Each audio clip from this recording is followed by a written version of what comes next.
Tell these kids what they want to hear. That's easier and better for them. Nobody calls them silly. What do you want, a story that's believable, or do you want the truth? It's been going on ever since humanity has been here. Corso's story begins just days after the alleged crash. July 1947, then Major Corso is on General MacArthur's staff in the Korean War. He was military advisor to President Eisenhower. He was a commander of a nuclear missile battalion in Germany during the Cold War, stationed at Fort Riley, Kansas. He saw, he says, an extraordinary shipment headed for Washington from Roswell. I just come back from Italy. I'd been chief of security intelligence in Rome. And in the intelligence business, I was trained really by the British. I was an MI-19. So when I came back, I went to Fort Riley, Kansas. I was stationed there. It was a veterinarian post, and we still had horses. And I was instructor at the intelligence school, and we had an aggressor force So one night, I was a post-duty officer. Post-duty officer means that I was in control. For that night, I was the one that checked all the guards, checked all security areas. In fact, checked the whole post. I was the duty officer that night. And I went to the veterinarian section, and a sergeant I knew very well was sergeant of the guard that night. I told him, Sarge, how's everything around here? And he said, fine, sir. I told him, they told me to be careful to watch this area because you have a sense of something sensitive here. He said, you want to see it, sir? I told him, yes, let's go look. And I knew this sergeant, he was a master sergeant. I went back, and there was 5 crates there, like 5 or 6, I think it was 5. I lifted one up, and here's this body there and floating in fluid. And I looked at it about 10, 15 seconds, not much more than that. So I put it back down and I said, Sarge, come on, get out of here now. I don't want to get you in trouble. Because I'm the duty officer, I can go around, walk around here. But you might get in trouble for coming back. Just come on, let's go. Come out with me. So we went out, and I told him, where did it come from, Sarge? He said, well, 5 trucks are coming through here from an airfield in New Mexico, and they're heading for Wright-Patterson Air Force. Now, in those days, there weren't all these big roads now. In those days, Route 40 was about the only cross-country route, and the route that they took was Route 40. Going through Fort Riley, Kansas, and then up to Wright-Patterson Air Force. And I said, well, stay away from her, Sergeant. I don't want you to get in any trouble. I told him I can walk around and see it. So, and I started to figure, what was that? First, I thought it was a child, because it was small. Then I looked at this head and all, right away, and this was only happened in a matter of seconds. Then I put the end back down, and the head was different, the arms were spindly, the body it was gray. So right at that moment, I figured, I don't know what this thing is. So like in the intelligence business, I just better put it in the back of my head here and wait till maybe in the future I get corroboration so I can evaluate what it is. So I promptly forgot about it. 10 years later, I was down there, commanded the range in New Mexico, in White Sands, the Army missile firing range. In northern, right near Trinity site, my headquarters was. So my own radar started picking up items going 3,000 to 4,000 miles an hour in this area. I had pencil beam radars which locked on a target.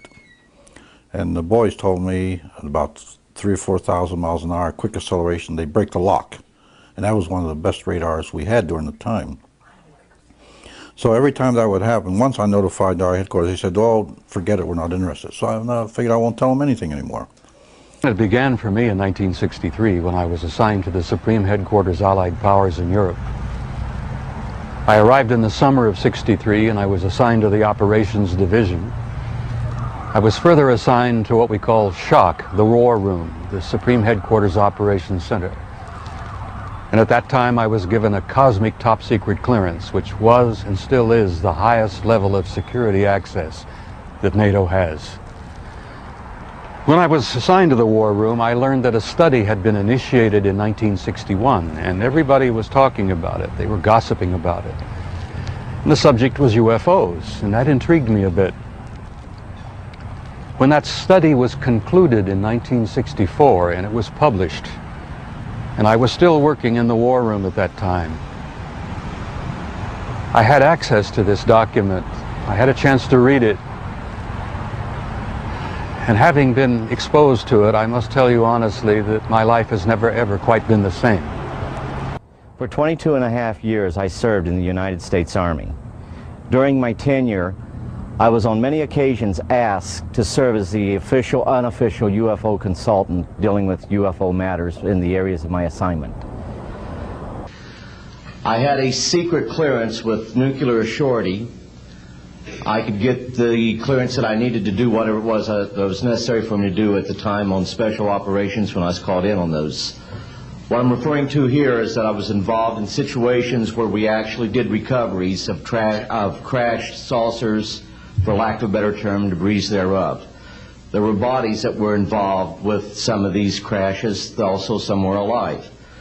And I did get one time a report that NSA was getting signals from space, which were not just space noise or or unscrambled or something you couldn't read. They were really very perfect and looked like something was guiding them. There was a real message. But we were never able to decode it.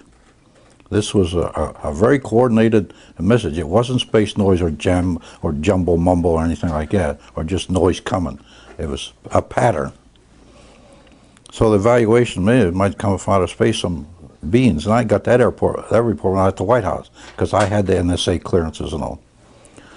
So then I sort of forgot about it. I went to Germany, took a battalion over there at the time. Then I came back. I was Inspector General 7th Army. Then when I came back, General Trudeau pulled me in. He had reorganized research and development from a secondary mission logistics to a very compact, good unit, about 3,000 officers. It wasn't too compact. And then I went. He made first when I reported in, I was a special assistant.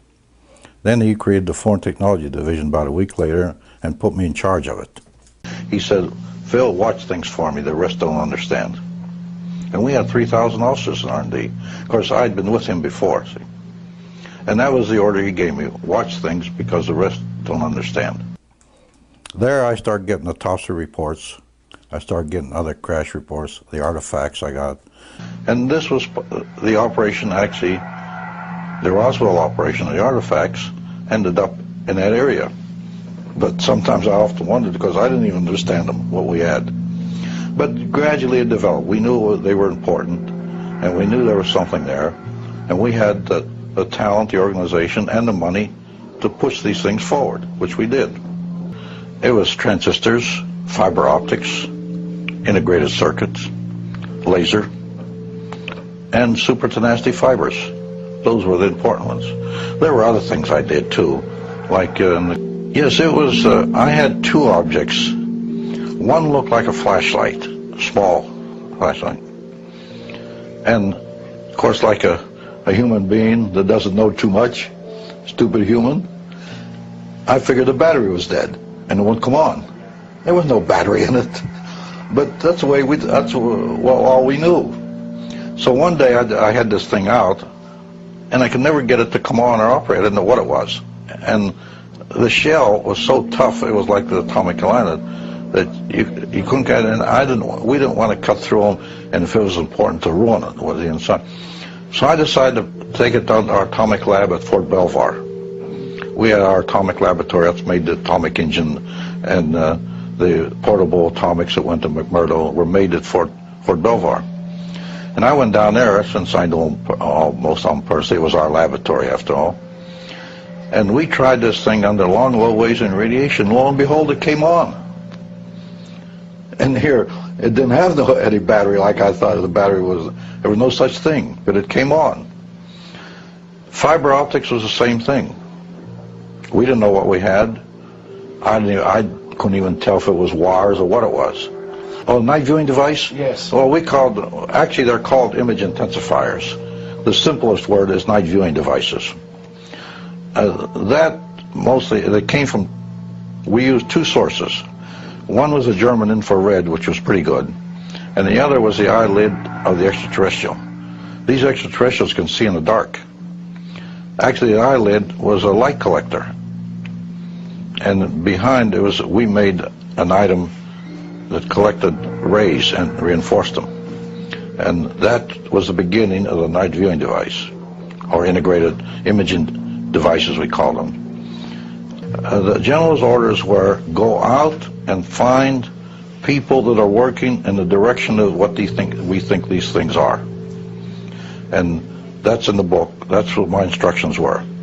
So I found out at our own laboratories and universities. I made a search. Of course, I had help. I didn't do this myself only. And industry. We went around and visited 25 of the top Fortune 400 industries. And we fed R&D contracts into them. If a man was working, someone was working on, say, something like a transistor or something like an integrated circuit, electronics, we used our own laboratory on electronics at Fort Monmouth, and we also fed these things to industry that were working along that line. We just didn't take the artifacts and give them to any industry. There had to be some relationship between this thing and what we thought it was and industry was working on. That's where we put the material into. Like Monsanto, they worked on the fibers. And they had to be in the business before we would finance it and put the project in. Then in the second or third stages, we actually would give them one of the artifacts to analyze, but not in the first stages. But we gradually fed it to laboratories and people, and they discovered what they were. Now, most of our communication is fiber optics. So this is the way the things were developed along this line. All the items went out. Now, they went out as normal research and development projects, not as something radical. At the beginning, it didn't go out that way. We would start them and then watch it, and eventually we would feed them the object. The only strings we attached was return them to us for a competitive edge of the Army and give them to the people. This was the only requirement that was written in the contracts. The stuff had to come back to us first, and then they were free to give it out if they wanted to use it. It was theirs. Because when we gave the information out, we gave it out and insisted they take the patents. But also we put a little bit of a requirement on there. Requirement, feed it back to us for the competitive edge of the Army. Take the patents, make all the money you want, but give it to the American people and give it to the world. The Japanese, they interviewed me, and I told them when we put the integrated circuit out, we also gave it to you. Because I headed foreign technology. My foreign technology division, the cover was foreign technology of this world. But on the side, never written, was foreign technology of other worlds too. That we didn't make public, because we'd have been tabbed as kooks immediately. That had destroyed our organization and our budget, and we knew that. While we were doing all this, we were telling the American public there was nothing to it. We were telling the world there was nothing to it. And the hold we held on them, it was our money. It was research and development money. Now, that's what American Computer's going to come back in. You were financed by money that came from the American people, and you took royalties. Let them fight it out, though. That's what they're fighting it out now. And if they want to fight, let them fight. We accomplished our mission. The integrated circuit turned into a supercomputer in 30 years. But the whole situation is, we've set back, we've told the American people that there's no such thing as UFOs. I've been involved where we have recovered these objects. We know them to be of extraterrestrials. In 1969, I had an event that happened to me while I was stationed at Fort Lee, Virginia. We went to Indiantown Gap, Pennsylvania. That would be my first exposure to any time that we would be recovering an unidentified flying object. When we went there, we already had people that was already in the facility. We were a backup team, which was supposed to be MBC, because there was supposed to be some nuclear materials that was on board this craft. Later on, most people involved were to be told that there was nothing on board it. It was nothing more than just a crash of one of our aircraft. I know better, because I was one of the people that approached it with a Geiger counter to get surface readings. I was the first person to go ahead and see that there were bodies on it. That would be the first of approximately 12 events. UFO crashes are not events that take place every day. They're rare. I know we're not alone in the universe.